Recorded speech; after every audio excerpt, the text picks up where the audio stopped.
Viewers, আমি এখন দাঁড়িয়ে আছি নওগাঁ জেলার রানীনগর থানায়। এখানে ছোট্ট একটা রেলওয়ে স্টেশন আছে, দেখতে আসলে খুবই ভালো লাগতেছে, একদম ছবির মতো সুন্দর সিমসাম একটা রেলওয়ে স্টেশন। এখানে কিন্তু সব গাড়িগুলো থামে না, দূরপাল্লার যে গাড়িগুলো আছে সেগুলো কিন্তু দাঁড়ায় না। কিন্তু দেখেন কত সুন্দর, একবারে সিমসাম ছবির মতো আঁকা একটা রেলওয়ে স্টেশন। আর এই স্টেশনেই এই যে সকাল থেকে এই যে ভাড়ে করে নিয়ে আসে মুড়ি চানাচুর এইগুলো নিয়ে এসে এই ভাই কিন্তু এখানে এই যে মুড়ি মাখা বিক্রি করেন। আবার ট্রেন যাওয়া আসা শেষ, সন্ধ্যার দিকে আবার নিয়ে চলে যায়, তাই তো? জি ভাইজান, আপনার নাম কি? বকুল, বকুল ভাই। বকুল। আচ্ছা, কয়টা থেকে কয়টা পর্যন্ত এই দোকান চলে আপনার? এখানেই ধরেন 10টার থেকে 5টা পর্যন্ত। 5টা পর্যন্ত চলে না? আচ্ছা, আপনি যে ভাড়ে করেই সব নিয়ে আসেন? হ্যাঁ অস্থায়ী দোকান। হ্যাঁ। এইগুলা তো মুড়ি এইভাবে আর বিক্রি হয় না দেখা যায়। এখন ওই যে ভ্যান গাড়ি ঠেলা গাড়ি করে নিয়ে স্কুলের সামনে নিয়ে যায়, তো এখনো এই পদ্ধতি চালু আছে? আমার এখানে এটাতে ভালো হয়। তাই না? জি। এখানে নিয়ম এটা। হ্যাঁ হ্যাঁ। আচ্ছা ভাই, দেখি একটা মুড়ি মাখেন তো। এই যে ভাই একটা মুড়ি মাখবে, ধনে পাতা দিবেন না, হ্যাঁ ধনিয়া পাতা দিবেন না। দেখেন কি সুন্দর। আর এই যে মুড়িটা মাখতেছে দেখেন,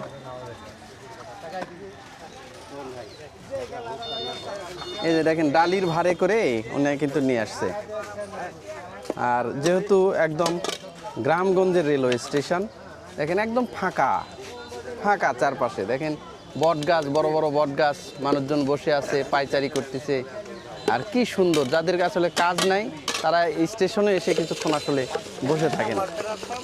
আর এই যে দেখেন ঢাকার গাড়িগুলো থামে না এখানে, না? না, ক্রসিং এ হলে তখন দাঁড়ায়। ক্রসিং হলে দাঁড়ায়, হ্যাঁ আর লোকাল যেগুলো সেগুলো দাঁড়ায়। হ্যাঁ, সেটা দাঁড়ায়। এই যে ভাইয়ের মুড়ি মাখানো হয়ে গেছে। এখানে আবার দেখেন এই যে পান বিড়িও কিন্তু বিক্রি হচ্ছে। দেখেন এই যে ভ্রাম্যমান, সবগুলোই ভ্রাম্যমান। এই যে কি জানি মশলা দেওয়া হচ্ছে, দারুণ দারুণ। দেখেন মুড়ি মাখানোর পরে কিন্তু এই মশলাগুলো আবার দেওয়া হচ্ছে, জিরা ভাজা। এই যে দেখেন কত সুন্দর করে কিন্তু এই মুড়িটা এখানে মাখছে। এখন আসলে এটা খাওয়ার পালা। এই যে দেখেন স্টেশনে আবার কিন্তু এই যে বসার জন্য বেদি করে দেওয়া হয়েছে, এইগুলো মানুষজন বসে আছে। যে ভাই আবার পেয়ারা কিনছেন। তো আসলে এখন এই খাওয়ার পালা, দেখি আসলে খেয়ে কেমন লাগে ভাইয়ের মুড়ি মাখা। উপরে কিন্তু যে সুন্দর করে মশলা দেওয়া হয়েছে,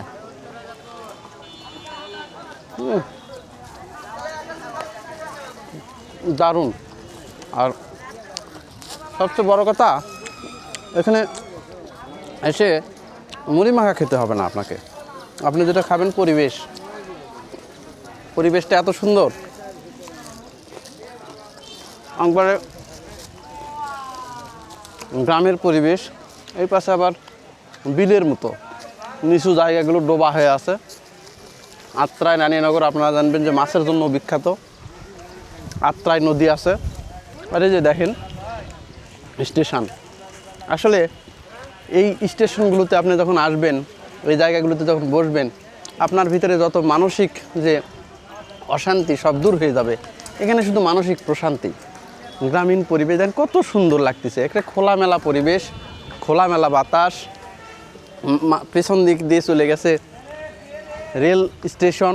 এখানে দূরপাল্লার যত ঢাকাগামী যতগুলো ট্রেন যেগুলো আছে, উত্তরবঙ্গে যতগুলো ট্রেন ওই ঢাকা থেকে উত্তরবঙ্গগামী যাওয়া আসা করে, সবগুলোই কিন্তু এর উপর দিয়েই যেতে হবে। কিন্তু এখানে দাঁড়ায় না, লোকাল ট্রেনগুলোই শুধু দাঁড়ায়। আর যখন একান্তই ক্রসিং হয় তখন কিন্তু এখানে দাঁড়ায়। কি সুন্দর দেখেন। তো আজকের ভিডিওটি এখানেই শেষ করছি। ভিডিওটি যদি ভালো লেগে থাকে অবশ্যই চ্যানেলটি সাবস্ক্রাইব করবেন, কমেন্টের মাধ্যমে আপনার মতামত জানাবেন, লাইক করবেন, শেয়ার করবেন। আর সবাই সুস্থ থাকবেন, সুন্দর থাকবেন। ধন্যবাদ সবাইকে।